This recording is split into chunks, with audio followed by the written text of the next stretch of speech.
안녕하세요. 금강경 강의 시작하겠습니다. 우리 금강경 공부하니까 참 좋죠? 네, 자꾸 읽어봐야 돼요. 뭐 해야 된다? 네, 그리고 금강경은 뭐 금강경뿐만이 아니라 천수경이든 법화경이든 부처님 경전은 우린 지금 금강경 공부하잖아요. 금강경은 진짜 신비한 힘이 있는 것 같아요. 읽다 보면 느껴지세요? 에이, 뭘 안다고 또 예. 웃자간 얘기고, 이렇게 독송하다 보면 또 신비한 그런 힘이 있어요. 분명히 우리 불자님들도 이 금강경이 보통 이 에너지가 아니구나라는 걸 분명히 느끼시는 분들도 계실 거예요. 근데 그렇다고 그런 거에 너무 우리가 집착할 필요는 있어요, 없어요? 예, 느끼든 말든 그냥 금강경을 독송하고 있다는 것만으로도 공덕이 쌓이고 있다. 그 믿음이 중요합니다. 그렇죠? 그리고 금강경이 무슨 뜻인지 모르고 읽어도 공덕이 있다는데, 우리가 이렇게 부족하게나마 금강경을 꼼꼼하게 공부할 수 있다니, 금강경이 무슨 뜻인지 한 구절 한 개송이라도 귓가에 스치면서 이렇게 금강경을 우리가 독송한다면 얼마나 그 공덕이 더 뛰어나겠느냐, 이렇게 생각해 볼 수가 있어요. 그렇죠? 그래서 금강경에서도 대승정종분이 아주 중요하다고 했어요. 또 이제 복수 삼아서 읽어볼게요. 불고수보리, 부처님이 수보리에게 고하셨다, 말씀하셨다. 제 보살 마하살, 모든 보살 마하살은, 혹은 여러 보살 마하살은 응당 여시, 이와 같이 항복기심, 그 마음을 뭐 해야 된다? 항복받아야 한다. 쉽게 풀었으면 그 마음을 다스려야 한다. 그러니까 여러분, 일단 직역하는 걸 먼저 연습하세요. 뭐 하는 거? 직역으로 먼저 응당 이와 같이 그 마음을 항복받아야 된다. 정확하게 직역으로 번역하는 걸 먼저 연습하고, 그 다음에 응당은 이제 요새는 응당이라는 표현 안 쓰잖아요. 뭐 마땅히, 당연히, 마땅히, 여시, 이와 같이 그 마음을 항복, 풀었으면 뭐라고 하면 된다고 했죠? 다스려야 한다. 알겠죠? 먼저 직역하는 것부터 연습하셔야 돼요. 소유, 있는 바, 일체 중생 지류, 일체 모든 중생 지류, 중생의 종류. 이걸 이제 매끄럽게 풀었으면 일체 모든 중생의 종류가 있는 바, 있는데, 약 난생, 약은 그냥 단어와 단어를 연결해주는 그런 문법이라고 했죠? 여기서는 만약이라고 해석하면 안 돼요. 이렇게 단어와 단어를 연결해주는 거예요. 그러니까 쉼표 정도로 생각하면 돼요. 무슨 표? 쉼표. 약 난생 하면 알로 태어났거나, 약 태생, 태로 태어났거나, 약 습생, 습기, 습한 곳에 의지해서 태어났거나, 약 화생, 변화해서 태어났거나, 약 유색, 색, 형체가 있거나, 약 무색, 형체가 없거나, 약 유상, 생각이 있거나, 약 무상, 생각이 없거나, 약 비유상, 비무상, 생각이 있는 것도 아니고 생각이 없는 것도 아닌 이 모든 중생이 있는 바. 그래서 금강경에서 이걸 무슨 류 중생? 구류 중생. 모든 중생의 존재를 9가지로 이렇게 분류를 한 거예요. 알겠죠? 그래서 악의 영이 무여 열반. 아, 내가 내가 다 영입 들어가게끔 하다. 하여금령 들어갈 릿 들어가게끔 하다. 무여열반. 무여열반을 뭐라고 해석하라고 했어요? 완전한 열반. 열반은 무슨 뜻이라고 했어요? 윤회에서 벗어난 세계, 그리고 모든 번뇌와 욕망이 사라진 깨달음의 세계, 이렇게 열반이라고 했죠? 내가 다 완전한 열반, 무여열반에 들어가게끔 하여. 말 이을 이. 그래서 이거는 해석하지 않죠?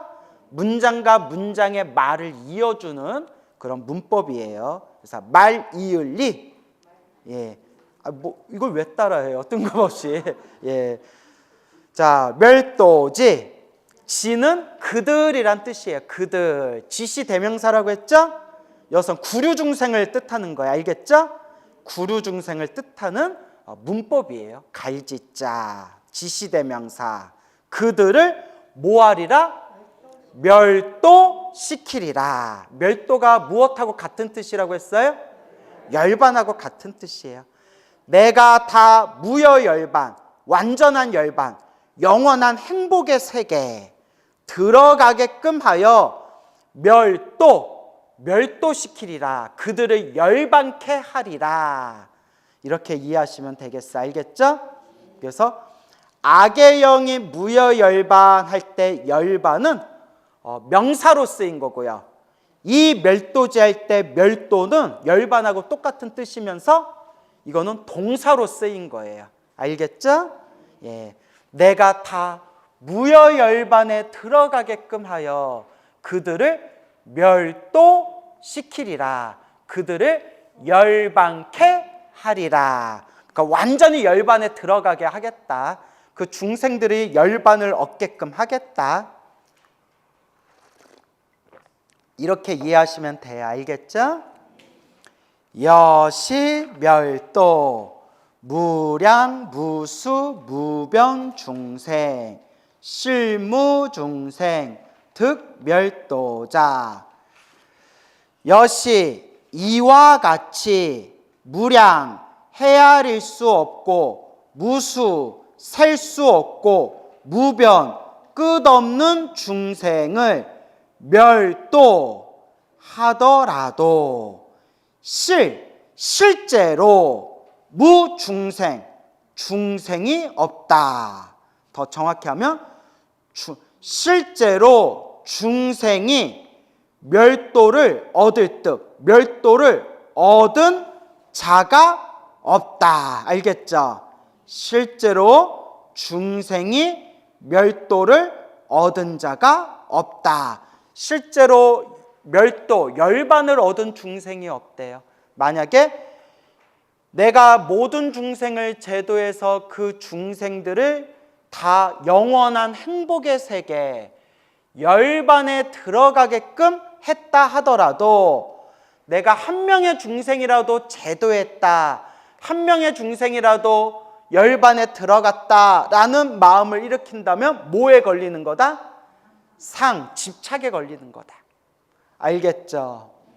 그래서 왜냐하면 하이고, 왜냐하면 수보리야 약. 여기서 약은 만약이에요. 만약에 보살이 있을류 아상, 인상, 중생상, 수자상이 있다면, 여기서 끊고 있다면 곧 즉, 바로 즉, 곧 아니다, 아닐비, 아니다. 무엇이 아니다? 보살이 아니다. 무엇이 있으면? 아상, 인상, 중생상, 수자상이 있다면 보살이 아니다. 아상, 인상, 중생상, 수자상을 중국의 육조 해능대사가 설명한 내용을 우리 저번 시간에 다 베꼈죠? 읽어봤어요? 안 읽어봤어요? 집에 가서 좀 읽어보셨어요? 에이, 눈치 보니까 아닌 것 같은데. 예? 일주일 동안 안 봤어요? 아니 그 뭐가 잘났다고 그걸 대놓고 얘기하고 있어요? 예? 아니 부끄러워야지 그걸 왜 대놓고 얘기해요? 예? 그 집에서 안 읽어보신 분들은 좀 부끄러워하셔야 돼. 알겠죠? 예? 금강경 솔직히 말해요. 금강경도 오늘 처음 폈죠? 일주일 만에. 그건 아니에요? 그래서 여러분 자꾸 읽어보셔야 돼. 알겠죠? 저번에 이제 6조 해능대사가 아상인상, 중생상, 수자상에 대해서 설명한 거에 대해서 우리가 한 글자 한 글자 받아 적으셨어요. 알겠습니까? 예, 그러면 이제 이 아상인상, 중생상, 수자상이 저도 금강경 공부할 때 너무 명쾌하게 이해가 안 돼가지고 온갖 금강경 책을 보면서 이분은 이걸 어떻게 해석하셨나? 저분은 저걸 어떻게 해석하셨나? 이렇게 아상인상, 중생상, 수자상만 무슨 뜻인지 찾아본 적도 있어요. 여러분들 금강경 읽을 때 아상인상, 중생상, 수자상 뭐가 명쾌하지가 않았죠. 예. 근데 일단 우리 저번 시간에 6조 해능대사 아상인상, 중생상, 수자상 뜻풀이 함께 베꼈으면서 받아 적으면서 대충 이런 뜻이구나 라는 건 느껴졌죠. 예, 어느 정도는 느껴졌죠.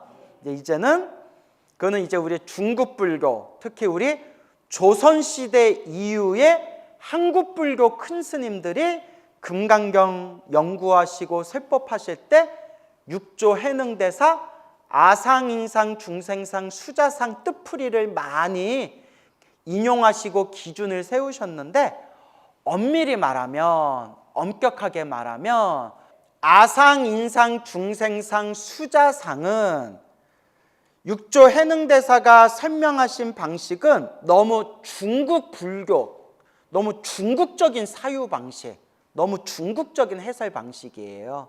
그래서 저도 금강경 보면서 6조 해능대사가 대선지식이고 감히 제가 함부로 무어라 말할 수 없을 정도의 그런 위대한 깨달음을 얻으신 분이지만 교리적으로 공부했을 때는 6조 해능대사의 아상인상, 중생상, 수자상 설명 방식이 자꾸 억지스럽다는 느낌이 들어요. 물론 근본적으로 말하고자 하는 뜻이 무엇인지 알고 6조 해능대사께서 풀이하신 방식이 뭐 나름대로 아주 뛰어나다는 건 인정하지만 그래도 뭔가 너무 억지스럽다는 느낌이 없지 않아 있었어요. 그러다가 요새 현대 불교학이 발달하면서 이제 금강경도 인도 산스크리트어로 된 금강경을 학자들이 연구하고 요 산스크리트어 금강경에서 아상인상, 중생상, 수재상이 그 당시 인도 사상계에서, 인도 철학에서 무엇을 의미하는 단어인지 용어인지를 현대 불교학의 학자들이 이런 걸 이제 연구하고 밝혀놨어요. 그래서 그분들 말이 또 100% 맞다고 할 수는 없겠지만 그래도 그분들이 인도 철학의 전체적인 흐름을 분석하고 연구하면서 금강경에서 말하는 아상인상, 중생상, 수자상의 인도에서 원래 쓰던 표현이 이런 것이었다.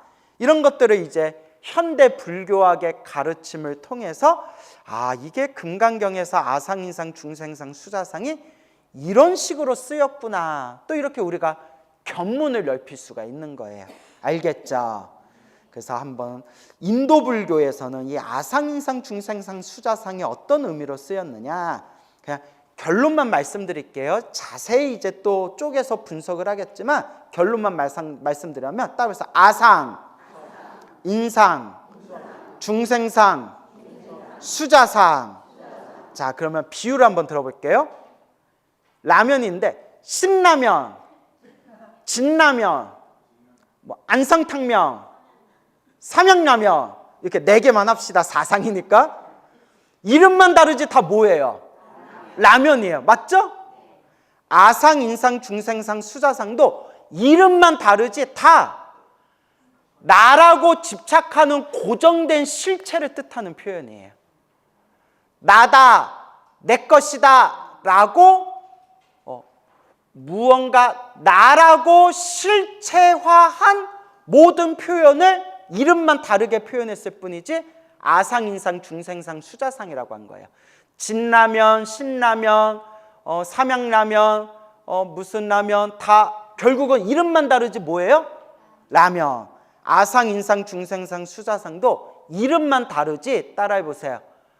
나라고 고정된 실체가 있다 라고 명칭을 붙인 거. 예, 알겠죠?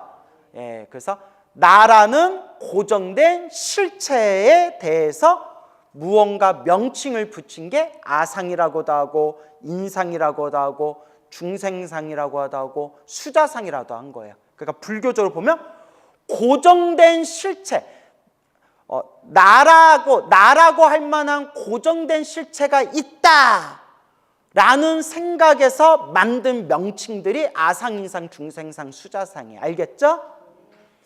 나라고 할 만한 고정된 실체가 있다 라는 생각에서 만든 명칭, 아상, 인상, 중생상, 수자상. 근데 불교는 나라고 할 만한 고정된 실체가 있다고 할까요? 없다고 할까요? 없다고 해요. 나라고 할 만한 고정된 실체는 없어요. 이것도 조금 이따 설명을 드는데 불교는 영기법에 따라서 영기법의 법칙은 고정된 실체가 없어요. 모든 게 인연 따라 일어나고 인연 따라 펼쳐질 뿐 인연을 벗어난 무언가 이것이다 라고 할 만한 고정되어지고 독립되어진 불변의 실체가 없어요. 어렵죠? 그러니까 불교는 무슨 법? 영기법. 영기법 입장에서 봤을 때 고정된 실체가 있다 없다? 컵이라는 고정된 실체가 있다 없다? 깨지면 컵이라는 게 있어요 없어요? 컵이라는 고정된 실체가 있으려면 컵이 깨져도 컵이 있어야 돼요. 그게 고정된 실체예요. 근데 컵은 만들면 컵이 되고 부셔버리면 컵이라는 게 사라지고 지금은 제가 이거 컵이라고 부르지만 여기다 이제 내가 매일 오줌 싸면 이제 이거는 컵이 아니라 뭐가 되는 거예요? 요강이 되는 거고. 고정된 실체가 있어요 없어요? 컵의 비유를 들었는데 모든 게 다 그렇다는 거예요. 그냥 영기법이라는 거예요. 무슨 법? 영기법은 따라해보세요. 조건 따라 일어나고 조건 따라 펼쳐진다. 그 속에 고정된 실체는 있다 없다? 그러면 나라고 할 만한 고정된 실체도 있다 없다? 없다. 그럼 나라고 할 만한 고정된 실체가 없고 나라고 내가 나를 나라고 믿고 있는 나는 수많은 조건들에 의해서 만들어지고 펼쳐진 영기법의 결과예요. 그리고 끊임없이 변하고 있어요. 여러분 1초 전의 광우랑 1초 후의 광우가 똑같을까요? 다를까요? 겉으로 보면 같은 것 같지만 깊이 쪼개고 보면 1초 전이랑 1초 후랑 벌써 광우라는 존재를 만들고 있는 세포가 수만 개가 생겼다가 수만 개가 사라진대요. 1초 전의 광우랑 1초 후의 광우가 똑같은 광우가 아니에요.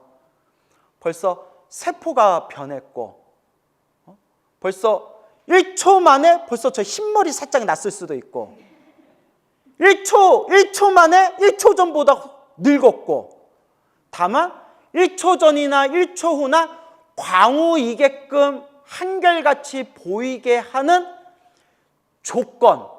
조건이 있어서 그렇게 보일 뿐이지 그 조건은 영원하다 영원하지 않다. 변한다 변하지 않다. 끊임없이 변한다. 광우는 수많은 조건으로 이루어진 존재일 뿐이고 조건은 끊임없이 변하기 때문에 1초 전의 조건과 1초 후의 조건이 사실 같다 다르다. 그렇다면 1초 전의 광우와 1초 후의 광우가 같다 다르다. 그러면 광우라고 할 만한 고정된 실체는 없어요. 끊임없이 조건 따라 변화하고 있는 모습이 있을 뿐이에요.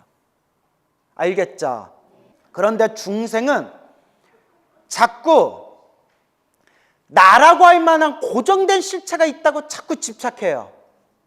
우리 불자들도 불교에서 불성이란 표현 쓰죠. 불성, 부처님과 똑같은 성품이 있다. 불성, 참마음, 참나가 있다. 이런 표현 쓰죠. 불교에서 말하는 참마음, 불교에서 말하는 불성은 고정된 실체로서의 그 존재가 아닌데, 대부분의 불자들은 불성, 참마음, 참나라는 소리를 들으면 무언가 마음 안에 불성이라고 이름하는, 참마음이라고 이름하는, 참나라고 이름하는 진정한 변하지 않는 고정 불변의 고정된 실체로서의 참나가 있다. 10명 중에 9명은 다 그렇게 생각해요. 맞죠? 그게 아니라는 거예요, 불교는. 그렇게 생각하는 사람들은 불교 교리 공부를 깊이 심오하게 안 했기 때문에 착각한다는 거예요. 불성이라고 부르는, 참마음이라고 부르는, 참나라고 부르는, 무언가 진정한 참나라고 부르는 고정된 실체가 우리 마음 안에 있다라고 생각하는 것은 힌두교에서 말하는 참나하고 똑같다는 거예요. 여러분, 힌두교 사상하고 불교 사상하고 같아요, 달라요? 다르잖아요. 대부분의 불자는 불성, 참마음, 참나라고 공부하면 10명 중에 9명은 힌두교에서 말하는 참나하고 똑같이 생각한다는 거예요. 근데 공부를 많이 하신 스님들도 이걸 제대로 바로잡아 줄 수가 없어요. 왜냐하면 받아들이는 중생들의 그 업의 습관과 지혜의 강도가 사람마다 천차만별이기 때문에 모든 것은 고정된 실체가 없다. 불성이라고 부르고 참마음이라고 부르고 불교에서 참나라고 부르는 그것조차도 언어적으로 표현한 명칭일 뿐이지. 무엇일 뿐이지? 명칭일 뿐이지. 이거다, 변하지 않는 고정된 실체가 있다 라는 게 아니다 라고 하면, 저도 되게 불자들한테 많이 가르쳐 봤지만 되게 어려워하고 쉽게 못 받아들여요. 그래서 학자들이 인도에서 불교가 빨리 사라진 이유, 힌두교에 밀려서 빨리 사라진 이유가 여러 가지가 있는데, 그 중에 하나가 불교가 너무 어렵다는 거예요. 불교는 불교 교리 공부를 제대로 공부하려면 철학자 정도의 사유의식이 있어야 돼요. 지금 우리가 공부하고 있는 거는 정말 수박 겉핥기예요. 근데 제가 깊이 공부를 들어갈 수가 없어요. 벌써 이 정도 수박 겉핥기만 얘기해도 불자들이 뭔 얘기하는 거야. 벌써 이래버리는데. 그렇죠? 그래서 티베트 불교의 무서움이, 티베트 불교가 20년 동안 교리 공부를 한대. 몇 년 동안? 20년 동안 교리 공부하는데 기초 수업이 논리학이래요. 기초 수업이 뭐다? 논리학이래요. 논리학. 또박또박 1 더하기 1은 2다라는 게 논리학이에요, 여러분. 그걸 이제 논리학을 숫자로 표현한 게 산수고 수학이에요. 1 더하기 1은 2다. 2 곱하기 2는 4다. 3 곱하기 3은 9다. 이렇게 철저한 불교 논리학을 습득하고 공부한 뒤에 평생을 연구하는 게 나라고 할 만한 고정된 실체는 없다. 왜 나라고 할 만한 고정된 실체가 왜 없다고 하는지를 논리적으로 끊임없이 칼날을 갈듯이 끊임없이 세밀하게 공부를 해요. 그들은 그 심오한 불교 논리학의 칼날을 갈면서 그 칼을 지혜의 칼날이라고 불러요. 무엇의 칼날? 지혜의 칼날을 계속 가는 거예요. 논리학부터. 근데 한국 불교는 중국 불교의 영향을 받아서 장점이 뭐냐면 직관적이에요. 악 하면 억 하고 시원함이 있어요. 단점이 뭐냐? 지혜가 타고날 때부터 지혜가 깊지 않은 사람들은 논리라는 기초가 부족하니까 불교를 공부할 때 저마다 그냥 자기 식대로 받아들여요. 무슨 식대로? 그냥 자기 식대로 받아들여요. 직관적이라서 시원함은 있지만 기초가 부족해요.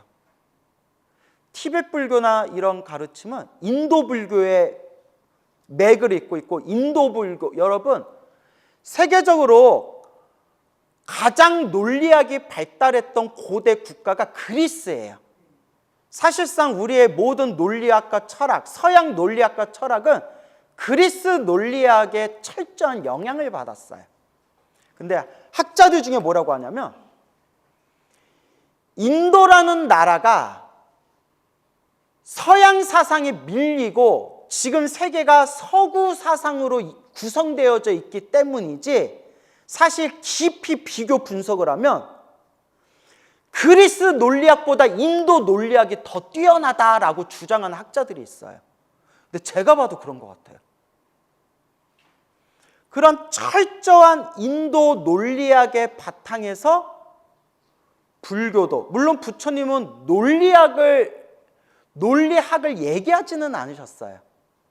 다만 부처님의 제자들이 후대에 내려올수록 사람들에게 부처님의 가르침을 더 강력하게 전달하고, 또 인도에 불교를 반대하는 수많은 사상가 학파들이 있기 때문에 토론을 해서 싸워서 이겨야 되거든요. 그러면 룰이 있어야 될 거 아니에요. 그죠? 내 말이 맞아. 왜 네 말이 맞냐? 내가 그렇게 생각할까? 내 말이 맞아. 이러면 이거 죽도 밥도 안 되잖아요. 그러니까 야, 우리와 토론하고 논쟁해서 한번 붙어보자. 대신 시합에 룰이 있어야 되지 않냐? 그 룰을 철저히 논리학으로 기준을 세우자. 논리학으로 기준을 세워서 서로의 교리를 논쟁하되, 그러니까 논리학의 기준이 이거예요. 부처님이 그렇게 말씀하셨다. 우리 힌두교의 시바신이 그렇게 말씀하셨다. 라는 거는 룰에 적용이 될까요? 안 될까요? 안 돼요. 이거는 믿음의 문제지 논리의 문제가 아니에요. 그러니까 논리학을 기준으로 서로 토론을 할 때, 부처님은 이렇게 말씀하셨다, 시바신은 이렇게 얘기하셨다, 이걸 싹 빼버리고 오로지 논리로서 승부를 거는 거예요. 나라고 할 만한 고정된 실체는 없다. 야, 내가 있으니까 지금 말도 하고 토론도 하고 밥도 먹고 잠도 자는데 왜 나라는 게 없다고 하냐? 그래서 그쪽이 그렇게 얘기할 거 아니야. 그럼 이제 불교에서 언제 내가 나라는 게 없다고 얘기했냐? 나라고 할 만한 고정된 실체가 없다고 얘기했지 나가 없다고 하지는 않았다. 이런 식으로 이제 뭐 토론이 붙는 거예요. 무슨 말인지 알겠죠? 그런 식으로 이제 불교가 굉장히 교리가 논리학에 발달돼 있어요. 근데 여러분들을 절대 무시하는 게 아니에요. 여러분들은 성근이 있는 존재들이에요. 근데 제가 여러 군데 강의를 많이 하면서 조금씩 이런 불교 논리학에 대한 얘기를 하면 사람들이 못 알아들어요. 너무 어려워해요. 우리 약간 한국 사람 성향이 직관적인 걸 좋아하는 것 같아요. 또 우리 한국 불교가 중국 불교의 영향을 너무 많이 받아가지고 꼼꼼하게 정말 사유의 극한까지 밀어붙이는 어떤 논리, 이런 거가 조금 우리 한국 불자들이 혹은 중국 불교가 그런 부분이 약해요. 아시겠죠? 그래서 아상인상 중생상 수자상이라는 것은 무언가 고정된 실체가 있다. 그걸 이름 붙여서 아상, 인상, 중생상, 수자상이라고 이름을 붙였는데, 중요한 게 뭐냐면 불교에서는 나라고 할 만한 고정된 실체가 있다, 없다? 없다라고 해요. 왜 없다고 하는지 그 내용도 인도 불교 논리학에 쫙 펼쳐져 있어요. 그래서 이 아상, 인상, 중생상, 수자상을 이제 인도 산스크리트어로는 뭐라고 하느냐? 자, 따로 해서 상이 산스크리트어로는 따로 해서 쌈즈나라고 발음해요. 쌈즈나. 예, 쌈즈나를 상이라고 이제 번역을 했어요. 근데 상에 대해서 설명드렸죠. 우리가 떠올린 모든 모양, 모습이 상이에요. 알겠습니까? 눈으로 보여지면 색이라는 상이 있고요. 소리로, 귀로 들으면 성이라는 상이 있고요. 글쎄 다 잊어먹으셨어요? 네. 코로 냄새 맡으면 향이라는 상이 생기고요. 그렇죠? 입으로, 혀로 맛을 보면 미라는 상이 생기고요. 몸으로 느끼면 촉이라는 상이 생기고요. 생각으로 떠올리는 것은 법, 색성향, 미초, 법이라는 상이 생겨요. 그래서 눈으로 보고, 귀로 듣고, 코로 냄새 맡고, 코로 이제 향으로 냄새 맡고, 입으로 맛을 보고, 몸으로 느끼고, 생각으로 일으킨 그 모든 상에 고정된 실체가 있다라고 하면 그걸 법상이라고 해요. 뭐라고 한다? 법상. 그리고 눈으로 보고, 귀로 듣고, 코로 냄새 맡고, 혀로 맛보고, 몸으로 느끼고, 생각을 일으키는 나라고 할 만한 고정된 실체가 있다. 나라고 하는 고정된 실체가 있다. 나다, 내 것이다 라는 고정된 실체가 있다라고 하면 그걸 아상인상, 중생상, 수자상이라고 한다고 했어요. 그렇죠? 그래서 아상할 때 아를, 자 이거 무조건 적으세요. 여러분 중요한 거예요. 따라해보세요. 따라해보세요. 아트만. 산스크리트어로 아트만이라고 해요. 무조건 일단 적어주세요. 아트만. 따라해보세요. 인은 산스크리트어로 뿌두갈라. 예, 뿌두갈라. 대충 적으세요. 외국 발음이니까. 뿌두갈라. 적으셨어요? 중생은 사트바. 네, 우리 보디사트바 할 때 사트바 있죠? 중생이란 뜻이에요. 사트바. 따라해보세요. 수자, 지바. 네, 지와라고도 발음하고요. 지바. 정확히는 비읍과 이음의 중간 발음이래요. 그래서 지바라고도 표기하고요. 지와라고도 표기해요. 그러니까 여러분 잠깐 저를 한번 보시겠어요? 옛날에 우리 표기할 때 예전에 베다라고 표기했어요. 인도의 경전 베다 들어보셨죠? 베다라고 표기했는데 요새 나온 책은요 웨다라고 표기해요. 옛날에는 부처님이 활동하던 도시 중에 바이샬리라고 표기했거든요. 들어보셨나요? 바이샬리? 예. 근데 지금은 웨샬리라고 표기해요. 그 예전에는 표기할 때 보디사트바라고 표기했어요. 보디사트바라고 표기했는데 요새는 또 어떤 분들은 보디사트와라고도 표기해요. 그러니까 비읍하고 이음하고 중간이래요. 그러니까 비읍이라고 표기해도 되고 이응이라고 표기해도 돼요. 알겠죠? 이건 그냥 상식 삼아서 알아두세요. 수자는 뭐라고 한다고 했어요? 지바. 그리고 뭐라고 해도 돼요? 지와. 그러니까 헷갈릴 필요 없어요.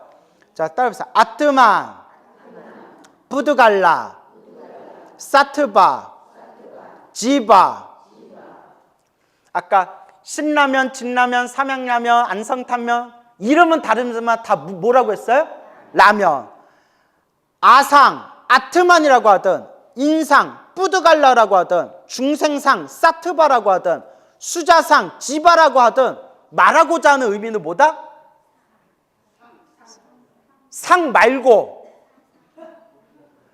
나라고 할 만한 고정된 실체가 있다는 생각.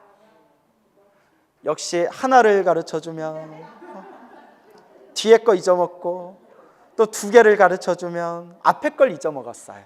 쌈즈나. 알겠죠? 쌈즈나는 모양, 모습이라고 했잖아요. 그죠? 근데 그 모양, 모습에 나라고 할 만한 고정된 실체가 있다라는 상, 모양, 모습에 집착을 하면, 나라고 할 만한 고정된 실체가 있다는 모양, 모습에 집착하면 그게 아상, 인상, 중생상, 수자상. 산스크리트어로 아뜨만 쌈즈나, 뿌드갈라 쌈즈나, 사트바 쌈즈나, 지바 쌈즈나 라고 부르는 거예요. 알겠죠? 다시요. 이거 아주 중요한 거예요, 여러분. 하나라도 제대로 배워서 얻어가야죠. 어설프게 알면 나중에 딴소리 한단 말이에요. 신라면, 진라면, 무슨 라면 하더라도 결국 뭐라고 했어요? 라면. 아상이라고 하든 인상이라고 하든 중생상이라고 하든 수자상이라고 하든 결국 무엇을 말하고자 하는 거다? 나라고 할 만한 고정된 실체가 있다라는 생각을 아상, 인상, 중생상, 수자상이라고 해요. 뭐가 있다는? 나라고 할 만한 고정된 실체가 있다라는 생각, 집착이에요. 여러분 이거 중요해요. 이렇게까지 얘기했는데 또 잊어먹고 또 잊어먹으면 이번 생에는 가망이 없어요. 하지만 공덕은 생겨요. 뭐는 생긴다? 네, 공덕은 생겨요. 예. 이번 생에 가망이 없다는 거지 공덕은 이미 쌓여요. 알겠죠? 기분 나빠하지 마시고 팩트를 얘기하는 거예요. 이렇게까지 얘기했는데도 또 잊어먹으면 이건 이번 생에 도리가 없어요. 문수기도에서 문수보살이 주시는 물 한 잔 딱 마시면 지혜가 생기지 않을까? 이렇게까지 얘기했는데 또 잊어먹으면 이건 진짜 방법이 없는 거예요. 하지만 그래도 무엇은 쌓인다? 공덕은 쌓인다. 제 얘기 아니에요. 부처님이 그러셨어요. 귓가를 스친 것만으로도 공덕이 쌓인대요. 하지만 누구 속만 터져요? 제 속만 터지겠죠. 이렇게 얘기했는데 또 잊어먹었어요. 그런데 또 짜증나는 거는 이렇게 말해줘도 잊어먹었는데 뭐는 또 생긴대? 공덕은 또 생긴대. 아유, 불교가 얼마나 좋아. 예? 나라고 할 만한 고정된 실체가 있다. 자, 한 번만 더 따라해보세요. 나라고 할 만한, 내 것이라고 할 만한 고정된 실체가 있다 라는 그 생각, 집착, 모양, 모습을 아상, 인상, 중생상, 수자상. 따라해보세요.